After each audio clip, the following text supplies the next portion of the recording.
नमस्कार, सुप्रभात। मैं सुधा सक्सेना। जीवन में समय समय पर यदि आप गौर करें तो बहुत सारे अवसर आते हैं जहां हम अपनी रुचि के अनुसार और अपनी क्षमता के अनुसार कार्य कर सकते हैं, किंतु कभी कभी परिस्थितियां ऐसी होती हैं या शारीरिक अस्वस्थता होती है या आलस आ जाता है, जिसकी वजह से हम उन अवसरों को माने वो जो कार्य करने का समय था उसको खो देते हैं और फिर वो अवसर नहीं आता है। तात्पर्य यह है कि समय समय पर जो हमें कार्य करने के लिए परिस्थितियां बनती हैं उन्हें हम अवसर कहते हैं। आइए आज अवसर पर ही कुछ चर्चा करते हैं। अवसर ईश्वर की ओर से मानव को प्रदत्त दुर्लभ और अनुपम उपहार है। प्रभु जिस उद्देश्य से मनुष्य को सुअवसर प्रदान करते हैं, यदि मनुष्य उन अदृश्य संकेतों को समझ जाए और उनका सदुपयोग करे तो जीव और जीवन का कायाकल्प संभव है। अवसर वह अनमोल मोती है जिसे हड़पने के लिए हमेशा सदैव जो है तो विध्वंसक एवं सृजक दोनों ही सदैव आतुर रहते हैं। यदि वह विध्वंसक के हाथ लग जाता है तो विनाश, तबाही और नुकसान होता है, जो कि पश्चाताप बनकर के जीवन में उत्पन्न होता है। लेकिन यदि सृजक के हाथ लगता है तो वही अवसर आनंद, उल्लास, जिज्ञासा, संतोष, प्रेरणा, हर्ष, ज्ञान, सुख, शांति, सौहार्द और प्रेम और भाईचारे का संचार करता है। अब देखिए, दोनों वो अवसर का अगर सृजक के हाथ लग गया तो किस प्रकार से जीवन जो है वह सफल हो जाता है, और वही किसी खराब बुद्धि वाले, दुर्बुद्धि वाले के हाथ में वो अवसर आ जाता है तो वो किस प्रकार से जीवन को बिगाड़ देता है। इसीलिए सत्य चिंतन की आवश्यकता होती है।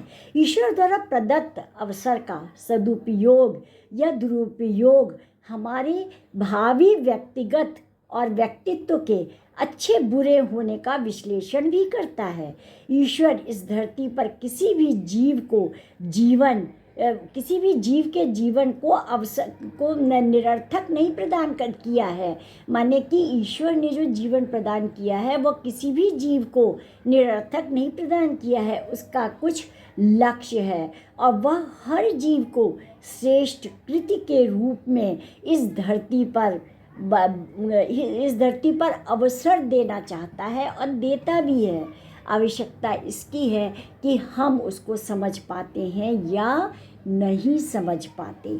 फिर वह चिंतन कार्य, कर्म, संगति और व्यवहार से इसी उत्कृष्ट अथवा निकृष्ट बनाता जाता है। माने कि ये हमारा अनुभव और चिंतन होता है कि उस अवसर को हम या तो अच्छा बनाते जाते हैं, और यदि हम सच्चिंतन नहीं कर पाए तो हमारा जो है वह खराब होता जाता है। उसमें ये सारी चीज़ें आ जाती हैं कि आपका व्यवहार कैसा है, आपने कैसा सोचा, आपने क्या काम किया और कितने सही साधनों का प्रयोग किया।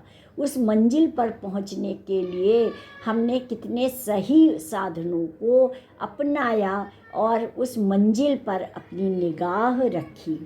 अवसर उसे महत्व देता है जो अवसर को महत्व देता है। विवेकशील, कर्मठ और साधक व्यक्तित्व के सानिध्य में आकर के ऐतिहासिक कार्य भी हो जाते हैं। ऐतिहासिक स्वर्णिम इतिहास बन जाता है यदि हमें वह अवसर मिल जाए। किंतु निष्क्रिय और निकृष्ट सोच वाले व्यक्ति का साथ अगर मिल गया तो फिर वह नकारात्मकता का निमित्त मात्र बनता है। इसीलिए जरूरी है कि हम सोच को सकारात्मक रखते हुए सत्संगति करें। अवसर का सदुपयोग का अध्ययन और श्रम से कोई व्यक्ति कहीं परीक्षा उत्तीर्ण करके सम्मानजनक पा लेता है और वहीं पर इसका दुरुपयोग करके कोई व्यक्ति किसी के हत्या अथवा कुछ और गलत कार्यों में फंस सकता है। अवसर तभी श्रेष्ठ व्यक्ति के साथ पा करके, किसी भी श्रेष्ठ व्यक्ति के साथ पा करके वह अवसर पारसमणि का रूप ले लेता है। अवसर सदैव बुद्धिमान के पक्ष में रहता है। अवसर उस द्रुतवाणी वाहन जैसा है जैसे निश्चित समय पर दूरस्थ यात्रा के लिए निकलना हो। इसीलिए क्या या श्रम संयोजन करके जो अवसर तक पहुंचता है उसे समय अपने निर्धारित गंतव्य पर छोड़ देता है, और वही जो निष्क्रिय हाथ पर हाथ धरे बैठा रहता है वह फिर हाथ मलता ही रह जाता है। सफलताएं अवसरों के लिए देर हो जाती है, लेकिन इन्हें हासिल करने के लिए जागना भी मनुष्य को पड़ेगा। तात्पर्य यही है कि उन अवसरों को समझना अत्यंत आवश्यक है। यदि हमने समय पर उस अवसर को समझ लिया और अपनी क्षमता के अनुसार उसका सदुपयोग करा, सच्चिंतन करा, तो निश्चित रूप से हमारी उन्नति होगी।